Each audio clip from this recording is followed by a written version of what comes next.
Wow. I'm loving the energy in the room today. It is something to celebrate. There's been a lot happening, and I'm just so thankful for all of you here in Waterloo, in the West Side, online, Kitchener, Chatham, all of us who came together for the Big Serve. And I just want to welcome you today. It is great to be able to wrap up this series. This is the last week in the series. There, hacking your eulogy.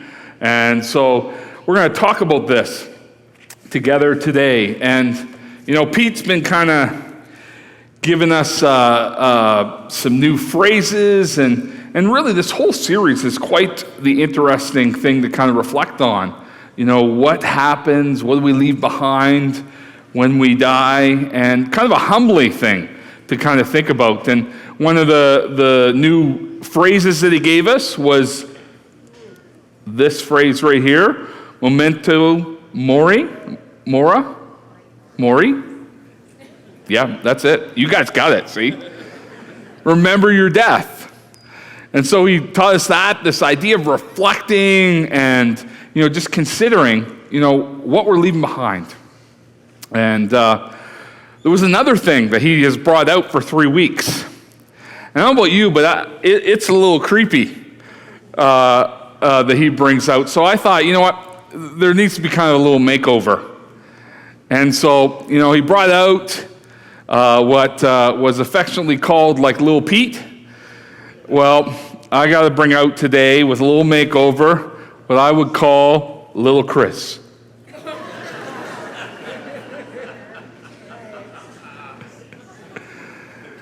And, you know, as we've been thinking about this series, and I've been kind of getting ready for this day, there's one word that really I was kind of resonating with was legacy. You know, what's the legacy you're going to leave behind? You know, what legacy is your life going to present? And today, the whole title was, you know, the legacy that we would leave behind is one that says about us that people would say, they had this amazing faith.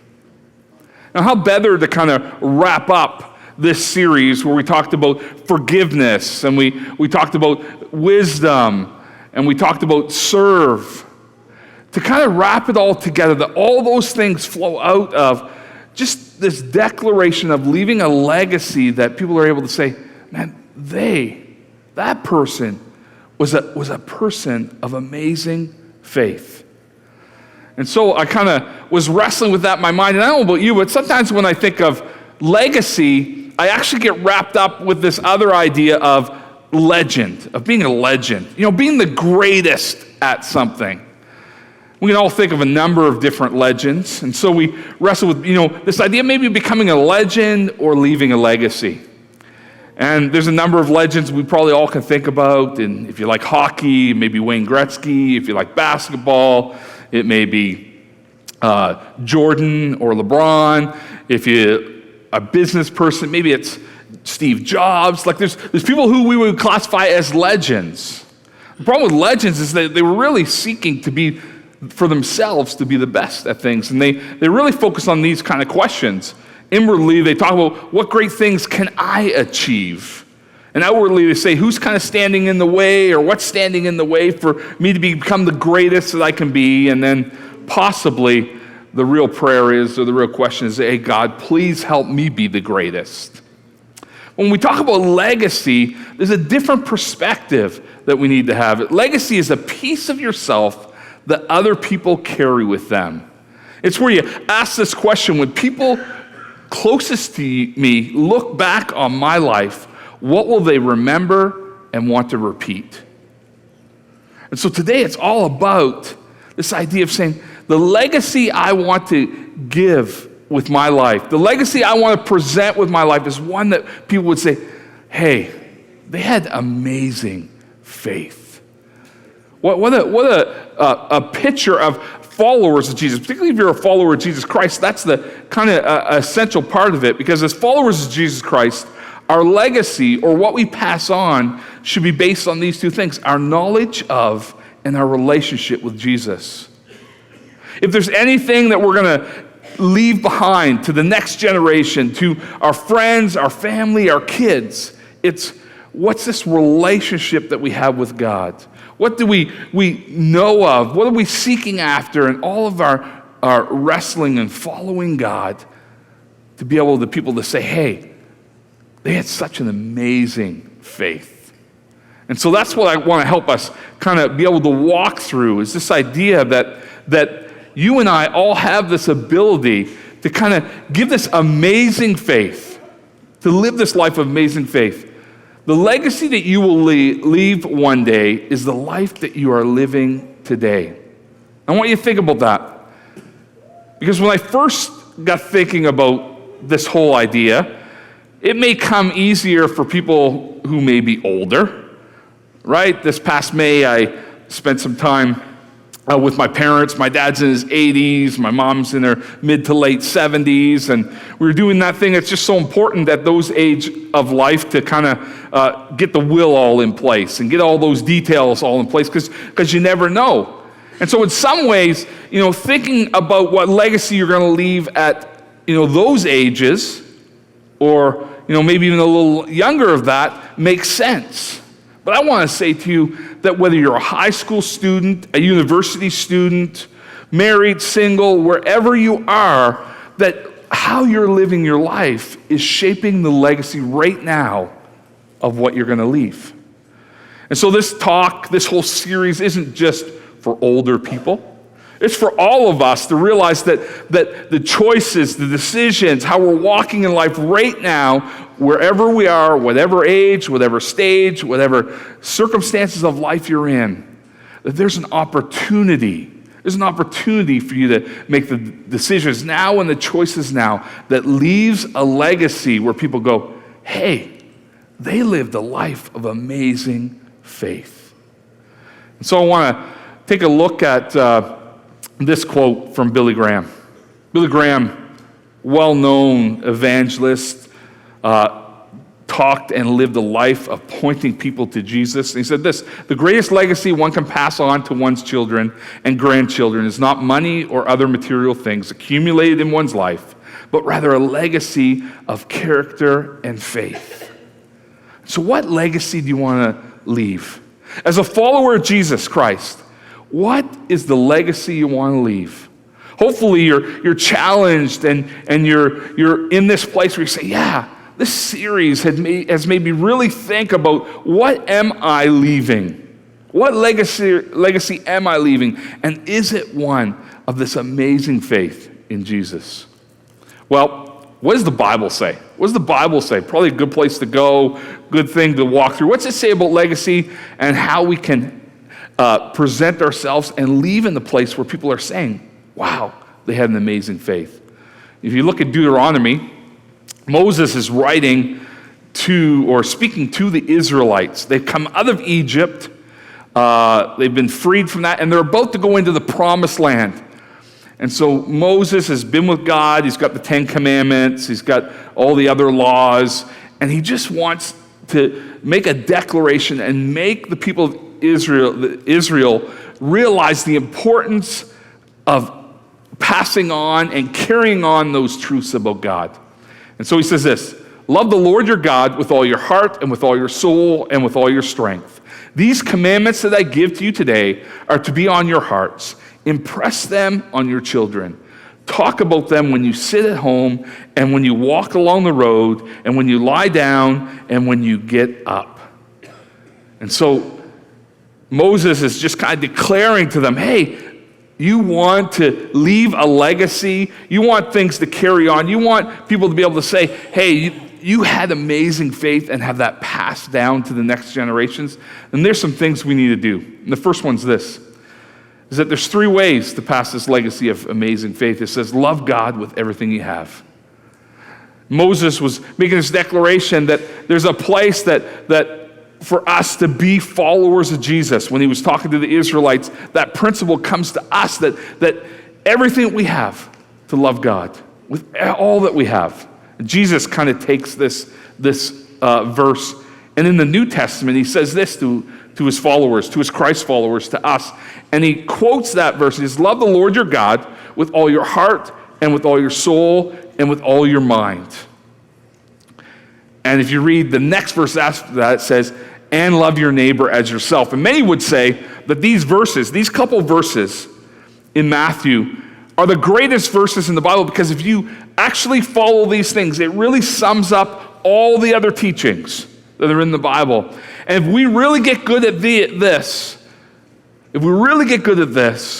then it is how we need to live for God. And the truth is, all of us have something that's driving us. We all are driven by something. And Jesus is saying, what drives you? What drives your life? What's the purpose of your life? How are you walking in your life?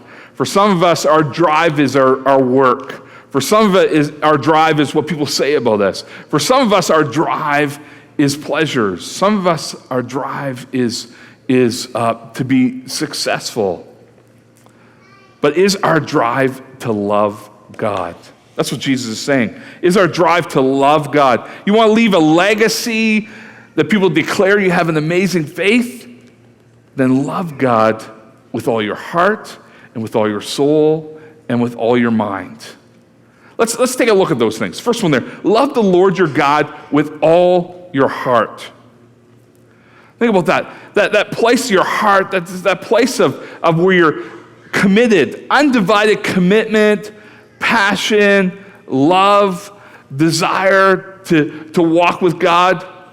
When I do some weddings and I'm officiating them, when I'm speaking with the couples, one of the things I talk about is, love. What is love? And sometimes we can think love is, those butterfly feelings, or, it makes you just feel good down inside, and you just have all those, really fun feelings. But in reality, those feelings go away. And we have a little talk about that love is really a choice. That's a choice that the decisions and the actions and all the things you're going to do are you're going to surrender that for that person that's around. You're going to love them unconditionally. And so Jesus is saying, love them with all your hearts, is this place where you just love them in full commitment. There isn't anything else taking the place. And Jesus and God are not second place in our lives, but you're fully loving him. And you're passionate about loving him. You're passionate about loving him in the good times and the bad times, when that feeling's not there, when maybe you're going through a rough time. And it kind of gives you this picture of like if you're a really passionate sports fan. I know there's some sports fans out there that are really passionate, and you know what this is to just be continually passionate for your team, particularly you Leaf fans. 50 years of passionate pain. Like, you're there, you're committed, you're fully committed. And so Jesus is saying that there's a love him with all your heart, all that you have. And if many people know me, if you spend some time with me, you'll understand that I'm a passionate Chicago Bears fan. I love the Bears. The Bears. I got a mug. I got a lanyard. I got a wallet with a C on it. I got a C on my watch. I got 99.9% of my shirts are Chicago Bears. I'm passionate about the Chicago Bears. But for me, there's something even more important, and maybe there is for you, is that passion for God. Is your passion for God identifiable? Is your passion for God, just like your passion for that sports team or for whatever else it might be, is your passion for God evident and on display every day in your life? That you're loving God with every part of your heart? Well, he says also to love him with your soul. Love him with your soul. What is that? What's that mean for us, to love God with our soul? The soul is the depth of who we are. That's where our values, that's where our purpose, that's where all of what we identify as comes out of. And when we love God with all of our soul, we're saying we're going to align our purpose, we're going to align our will with God's will, and we're going to align ourselves with who he says we are. And we're going to live for him in his will and his purposes. It's no longer who I believe my identity is. My identity now comes from Christ. And so I live in this place when I love him with my entire soul, is that all of the things, my decisions, my purpose, my will aligns with what God's will is in my life, and it's centered on that. That's what it means to love him with all of your soul. And lastly, what to say there? To love him with all of your mind. All of your mind. I think God wants us to take our minds and to love him with our intellect. When I was a youth pastor a number of years ago, there was a book that I would often do a series on with the youth, and it was called Don't Check Your Brains at the Door. It was a great book that just had a number of different things that talked about, how does science and Christianity and how does suffering in the world work with a loving God, and just walk through all those things. I think God is challenging us to say, love him with all the questions, love him with all the doubts, wrestle through all those things. Don't check your brains at the door. That he wants you to study. You don't need to be a scholar, but he wants you to know what you believe and why you believe it. And so if I'm loving God with all my heart, I'm passionate, I'm committed, there's nothing that's separating me from that. And if I'm loving him with all my soul, I'm centered on him. His will, his purpose, his identity for me is what matters most. And I'm loving him and following him to do that. And then when I'm loving him with all my mind, that I'm not just checking my ideas at the door or my doubts or my challenges, but I'm studying to understand what God wants me to be and how he wants me to walk with him. Well, not only that, but the second one is this, is teach others by living out God's truth. In Deuteronomy, it continues to in that same verse, it said, these commandments that I give you today are to be on your hearts. Impress them on your children. Talk about them when you sit at home and when you walk along the road, when you lie down and when you get up. And if you read the 8th verse, it talks about bind them to your hands, bind them to your forehead, put them on the doorposts. And you have all this action. I think what Moses is saying is you're going to teach. Sure, you're going to teach with words to your kids, to the people around you, to your friends, to your family about who God is and what this life of faith is, but you're also going to live out that faith. Look at all the active words. Talk with them when you're sitting, when you're walking, when you lie down, when you get up. All these active words that your whole life, everything you're doing needs to flow out of this love for God. And your very actions and your life is this teaching of what God is doing and who God is to people around us. I love this one imagery. It says, impress them on your children. So impress God's truth, God's laws, God's values on your children. Impress, like, this is this image. I don't know about you. Maybe when you were young, you came across, I know I did, came across that newly poured concrete. What do you love to do, right? Like put your hands in it, put your initials in it, and then it hardens, and it's like, man, that impression is left there. I got some stamped concrete at home, and it was just amazing. It was so fun to watch them as they put in that concrete, and then they would put these pads down on it, and they'd stamp that and made the shapes and everything in it. This is the imagery that Moses is talking about that's impressing on them, that there's this stamp that's now left on them. This stamp of God's values, of God's truth. And you and I, that's what he's calling us to, is that we're to put stamps through our actions, through our teaching, that we impress these impressions on people's lives about who God is through how you and I live. That these impressions just go out in our relationships, in our decisions, and how we handle circumstances in our life as we practically live out this love for God, loving him with all that we have this impressions that we then put into people's lives by living out that teaching, and by sharing that teaching. Let me share some very practical things. First one's this, daily conversations. I just want to tell you something. This may shock some of you, but Jesus isn't just for Sundays. Right? Jesus just isn't for talking about here on a Sunday morning in this hour. Jesus is for Monday, Tuesday, Wednesday, Thursday, Friday, Saturday, It's for every one of those days, in every parts of your conversation, in your workplace, with your family, with your friends. Take Jesus with you into those daily conversations and acknowledge him, the work that he's doing, what's happening. Have just regular conversations. People are looking at you, and when they look at you and they see the conversations, how you respond to business decisions, how you respond to difficulties, how you respond to anything in your life, they're looking at you.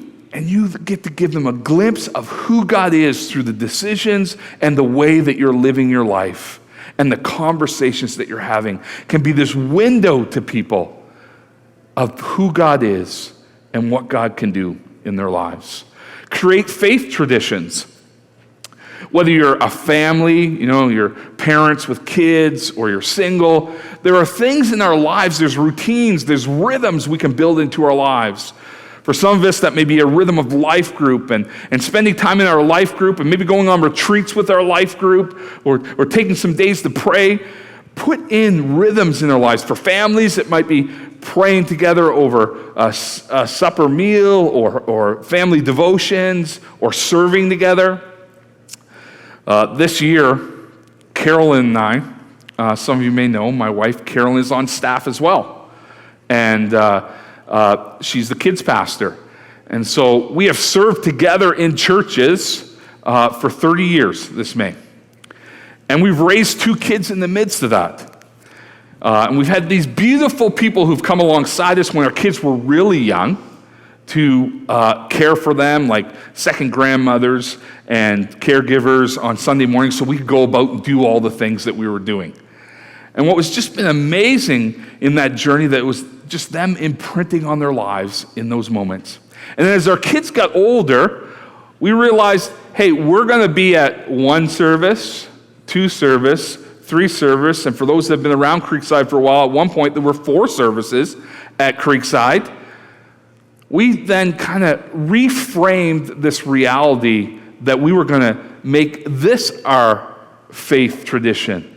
That instead of the idea of we had to be here because we were doing ministry, because we're pastors, that we get to be here.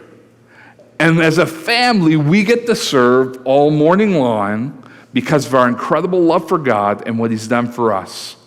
And so we reframed it from the struggle of like, hey, we have to do this, we have to be there all morning long, to this place of reframing it as a family tradition of serving together and serving in this place to honor God because we love him and he loves us. And so there's faith traditions that you can place in your life that become these things of imprinting this understanding of God's love and what he's doing in your life. What about modeling faithful living? Again, we talked a number of parts about this. Model who Jesus is in your conversations, in your decisions, and how you live your life. Model it in the good times and the bad times, and be consistent. I mentioned my dad earlier, and one of the things that he modeled, with not even necessarily even knowing it. I remember I was young, and my dad got up very early in the morning to go work, and so he would go to bed early. And when I was younger, like 7, 8, I hated going to bed and always stayed up late. And I remember this one time I went to his bedroom door and it was open a little bit. And I looked over there and you could see his side of the bed. And I looked over and there he was, kneeling at his bed, praying.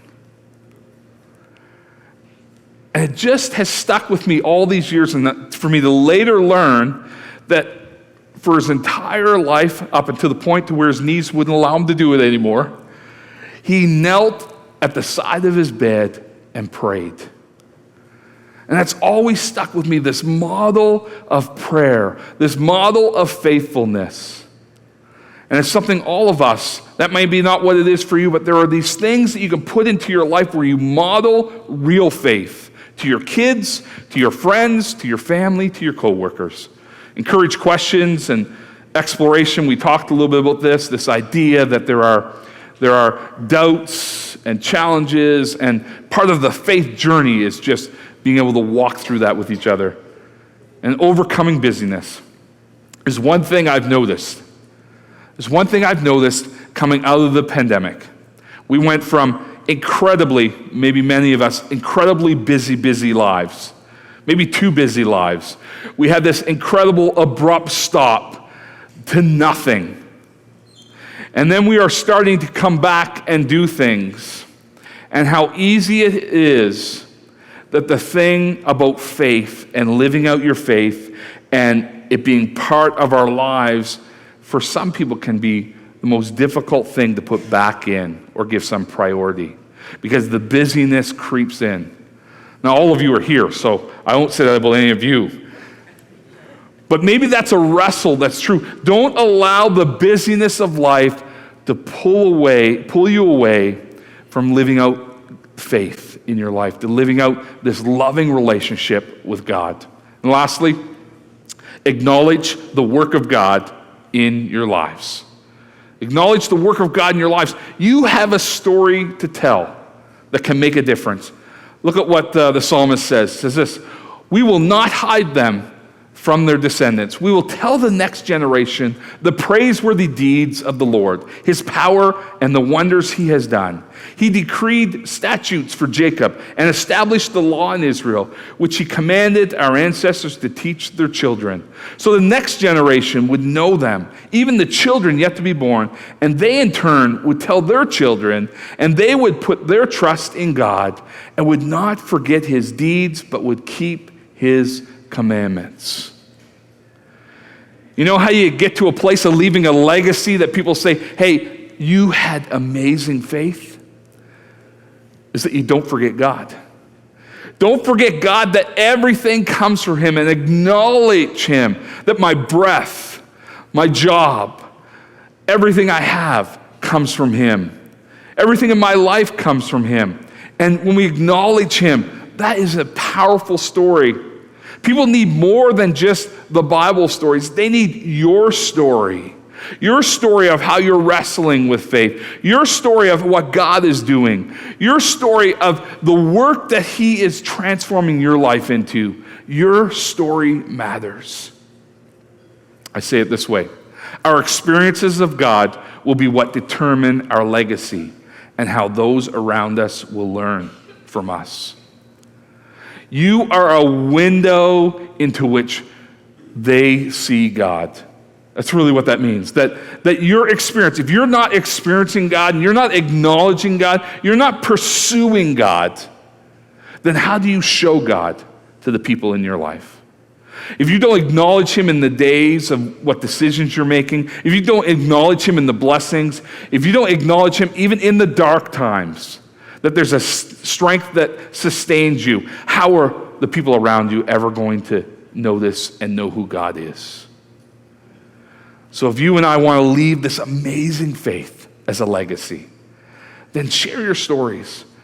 Share your stories of who God is and why you can trust him and what he's doing in your life.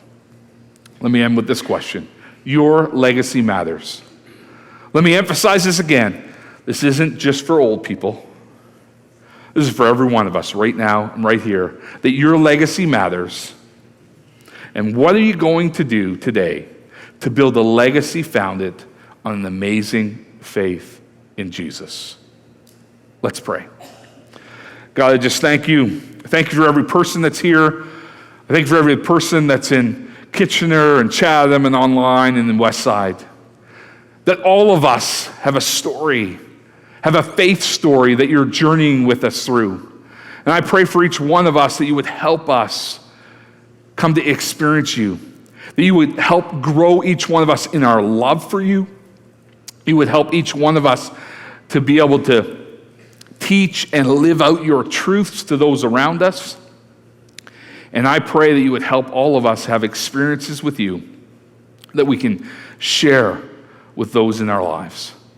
God, I pray for each person that has come into this place that they would experience your presence in a real way today, that they would go challenged and encouraged that there's a God that loves them and a God that wants to walk with them so that they might leave a legacy to the next generation, pointing them to you, God. We ask this in Jesus' name. Amen.